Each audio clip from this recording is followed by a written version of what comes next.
Ayun, magandang tanghali. Guys, everyone. So, nandito ako sa may Molino Bacoor. Ayan, ito yung bahay. Binubuksan na ni Madam. Siya yung may-ari ng bahay. Check natin yung aking kausap. Nasaan na sila? Nag-park ko kasi sila rito kasi yung parking. Sir, eto. Meron naman sir, may garage naman. Naka-video lang ako sir ha. Hindi ko naman kayo isasama.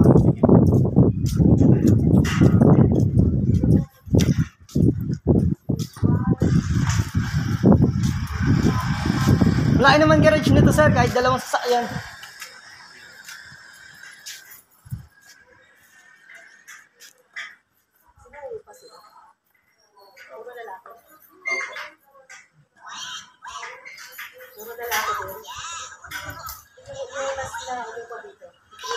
Sila yung naggagawa ngayon ng solar dun ma'am sa SM Molino.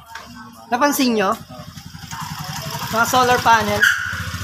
Yung kulay, lalaki yung nakikita pa sa kasi dito na sa dito. Ayan, bukas na yung house apartment guys. Construction na sila. Pumayag kayo short term? Hindi. Hindi. Sabi 1 month lang daw. Ay, mga tayo sa ay, wala na sa umano. Hindi lang pumayag. Sabi mo 1 month lang. Ayan guys, pasok na rin ako. Yan. So na kami. So ito yung bahay.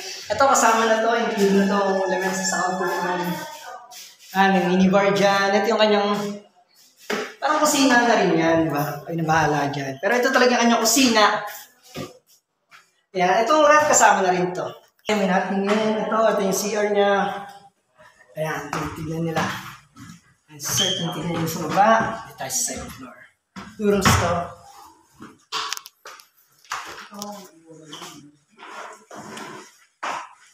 May aircon na rin.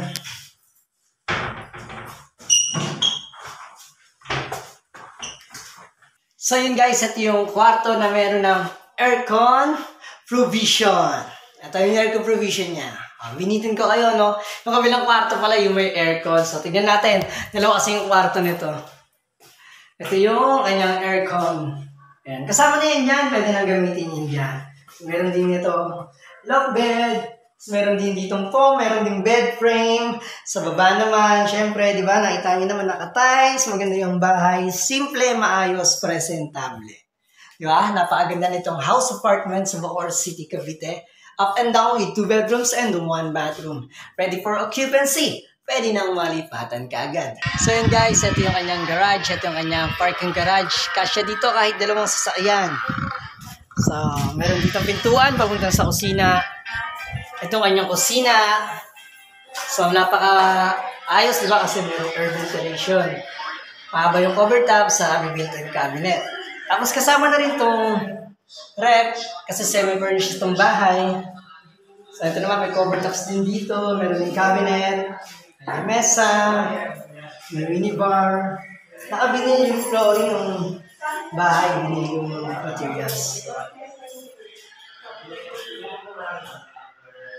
So yun, bali may kasama akong tumitingin. So, nandito na rin yung may-ari ng bahay.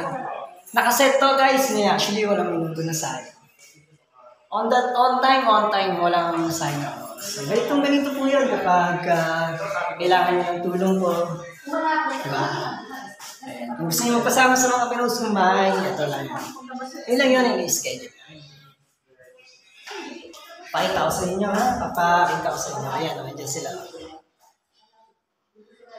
Diba? Respect na lang natin sila kasi ayaw naman nilang sumama sa ating vlog. Respect natin. So, hindi naman siguro na issue mga nahagip sila konti. Ilang naman. So guys, take note, ito yung house apartment na semi-furnished. Merong aircon, merong bed frame, merong bed foam, merong mesa at table, at meron din. Ayan. Ito yung sa Molino Bacoor. House apartment up and down with 2 bedrooms sa Molino Bacoor with parking garage. Yan. Maganda to guys. Salamat.